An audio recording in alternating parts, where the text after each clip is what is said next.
these older cases, a plan where you could get your life in order, ordering you to get your GED, ordering you to get a job so you could support in some way financially. And now all of a sudden you have a revelation and you're going to treatment, which is what the hell I've been telling you to do. I'm not messing with you anymore. Okay, the court is on the record in City of Conneaut versus John M. Good. Case numbers 26 CRB 8, 25 CRB 238, and 25 CRB 161, and 23 CRB 180.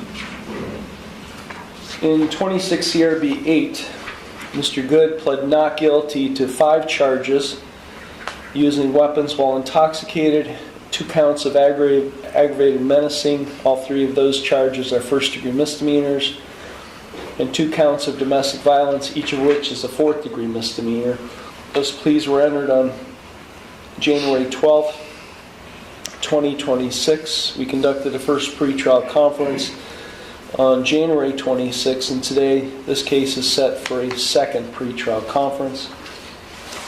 In 25 CRB 238, Mr. Good has a probation violation case or complaint that's been filed against him on December 16th, 2025. He entered a not guilty plea on January 26, 2026 at a preliminary revocation hearing.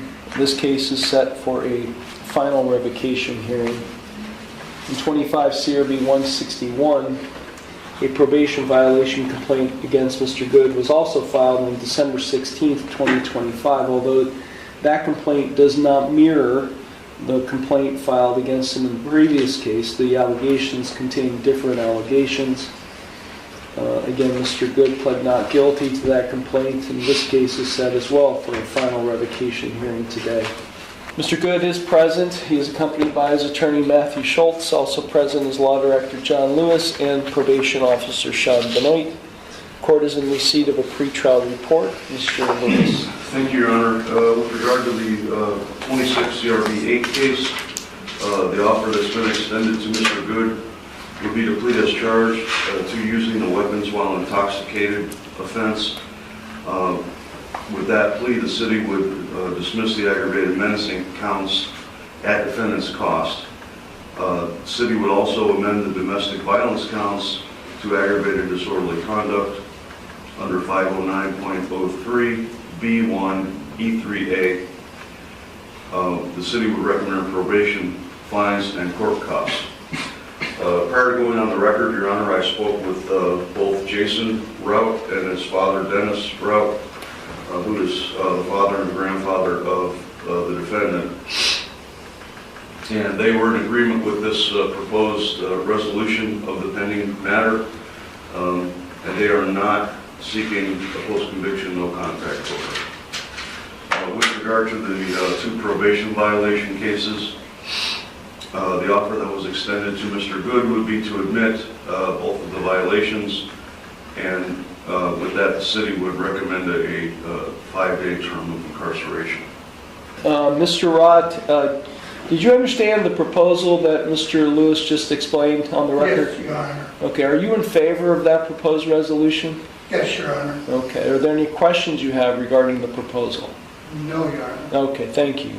Okay, Mr. Good, it's my understanding today, based on what has just been represented, is that you would enter a guilty plea in the 26 CRB 8 case. You would change your not guilty plea and enter a guilty plea to 1 count of using weapons while intoxicated, a first-degree misdemeanor, and to 2 amended counts, amended from domestic violence, 4th-degree misdemeanors, to aggravated disorderly conduct. Each of those would also be 4th-degree misdemeanors. In exchange for those guilty pleas, the 2 counts of aggravated menacing, first-degree misdemeanors, would be dismissed at your cost. Also, you would be admitting to the probation violation complaints filed against you in 25 CRB 238 and 25 CRB 161. Is that what you would like to see happen today? Yes, Your Honor. You understand by pleading guilty to the charges and to admitting to the probation violation complaints that you would be waiving your right to a trial in the new case, as well as to a final revocation hearing in the probation cases. Okay, well, we will now proceed to sentencing. Mr. Schultz, is there anything you would like to say before I impose sentence? Yes, Your Honor. First, Mr. Good did inform me that he has recently started working with a case worker for community counseling, setting up and going to appointments. Has about one weekly, I believe, or what was it, 1 to 3 weekly? 1 weekly. Okay. And he's gone to 3 so far just for mental health and drug treatment. He's not trying to make any excuses for the 10 hours community service, failing to do that for that 25 CRB 32 case violation. When it comes to the part where he failed to find a job, he did let me know that he has reached out to over 60 jobs and he's not getting calls back, nor does he have interviews set up, but he has let me know that he has made efforts in finding a job. That's all I wanted to mention. Thank you, Your Honor. Okay, Mr. Good, is there anything you would like to say at this time before I impose sentence? No, Your Honor. Okay, Mr. Lewis. Thank you, Your Honor. With regard to the 26 CRB 8 case, officers were dispatched, this was January 8th of 2026. Officers were dispatched to 300 Cleveland Court. The caller, Dennis Rout, advised that John Good was in possession of a firearm and threatening to shoot family members. Once the officers arrived, Mr. Good had fled on foot, and that it was known that they didn't know which direction he went, but both the alleged victims here advised that Mr. Good had the firearm on his person. Officers interviewed the father and grandfather, Jason and Dennis. Rout indicated that John Good was arguing with them. He was intoxicated, falling into household items. Dennis Rout told John to sit down so he didn't fall and hurt himself. He became angry. He told Dennis that he would knock him the F out. Argument continued, and at which point Good threatened to shoot Dennis Rout, advising him, "I will pop your ass, old man," meaning he would shoot him. Also, there was an argument with his father, Jason. He also advised him, threatened to beat him up, and also advised that he would, quote, pop his ass too. I would note that Mr. Good did not have the firearm on his person while these threats were made, Your Honor. He picked up the gun as he was leaving the house on foot. Both his father and grandfather advised the officers that he had drank or consumed a bottle of Mad Dog 2020 wine. And Mr. Good admitted to the officers when they did find him, he was found with the firearm on his person, and he also advised the officers that he had consumed the Mad Dog wine. Okay, Dennis Rout, is there anything you would like to say at this time before I impose sentence? No, Your Honor. Thank you. Jason Rout, is there anything you would like to say at this time before I impose sentence? No, Your Honor. Okay, thank you. Look, Mr. Good, I'm not messing around with you anymore. Okay? Sir. You've been before me, been on probation, you keep not doing what you're supposed to be doing. And then this happens. And now all of a sudden you have a revelation and you're going to treatment, which is what the hell I've been telling you to do. I'm not messing with you anymore.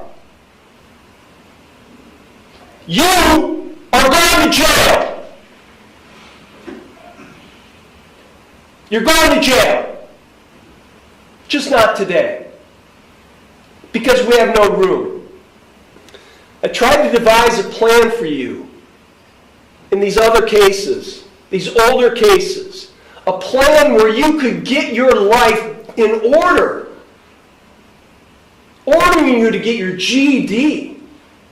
Ordering you to get a job so you could support in some way, financially, your household. Ordering you to get treatment. Treatment that you desperately need. We devised this plan to help you.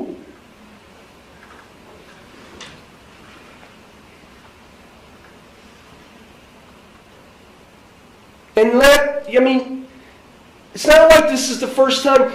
We've had sentence compliance hearings. We've had previous probation violation cases. What is going on? And who are you to threaten your dad and your grandfather with a gun on older cases where a gun was involved? Who do you think you are to threaten family members with a gun?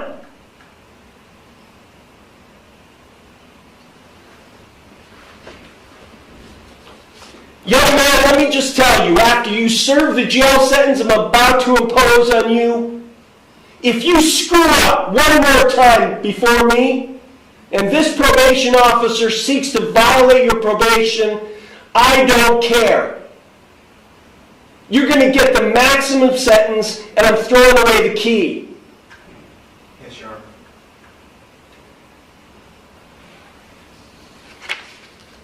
I don't get it. When this court bends over backwards with people to try to help them get their lives back together, and they just simply refuse. They refuse the help. It's excuse after excuse after excuse after excuse. I'm done with excuses. Yeah, I am too. He spent 8 days in jail from January 8th to January 16th, 2026. Is there any objection to 8-day jail credit? No, Your Honor. And those are only on, those would be only on the new case, right? He didn't, 26 ERB 8, I'm sentencing first on the using weapons while intoxicated, that being subcase A, 180 days in jail, 172 will be suspended. I'm giving him the 8 days jail credit. I'm placing him on supervised probation for 3 years. He's to have no criminal offense for 3 years. I'm ordering that he successfully continue his treatment at Ravenwood. I don't want to hear one bad thing about your treatment. I don't want to hear one missed appointment. I don't want to hear anything that you refuse whatever they're recommending. You're going to do everything they tell you. You got it? Yes, Your Honor. This sentence will run consecutive to all of the sentences. Actually, all of these sentences are going to run consecutive to all those sentences. On the subcase D charge of aggravated disorderly conduct, 30 days jail, 22 days suspended, 8 days jail credit, as I previously said, 3 years supervised community control, $150 fine and costs. And just to make clear on the record, Dennis Rott and Jason Rott, are you asking the court to order John Good to have no contact with you? No, Your Honor. No, Your Honor. Okay, thank you very much. Now on the probation cases. Extending the defendant's probation in each of these cases for 1 year. In 25 CRB 238, where he has 90 days of jail that are suspended, I'm imposing a 10-day jail sentence. 80 days will be suspended. And that sentence will be served. We'll give him a jail report date. And then in 25 CRB 161, where there are 179 days of jail, I'm imposing a 5-day actual jail sentence. I will suspend the balance, or the 174 days, and that will run in addition to the 10 days in the other case. So he's going to have to serve 15 days in jail, which we will give jail report dates. Is there anything further, Mr. Lewis? No, Your Honor, thank you. Mr. Schultz? No, Your Honor. Officer Benoit? No, Your Honor, thank you. Dennis Rott, do you have any questions about what happened? Your Honor, I was just wondering if you would be able to come to the house again. I have not prohibited him from having any contact with you, so he's free to have contact with you. Thank you, Your Honor. You're welcome. Jason Rott, is there anything you would like, have any questions about? No. Okay. Okay, these matters are concluded. Thank you. Asterisk, as this hearing came to an end, one thing became crystal clear. The courtroom is no place for excuses, disrespect, or ignoring the judge's orders. No matter what arguments were made, the judge made it clear that accountability comes first, and every decision in court has real consequences. Sometimes, one bad choice can change the outcome of an entire case. What do you think? Did the judge make the right decision, or should the consequences have been even tougher? Let us know in the comments below. And if you enjoy real courtroom cases and legal analysis, don't forget to like this video, subscribe to Veridex Justice, and we'll see you in the next case.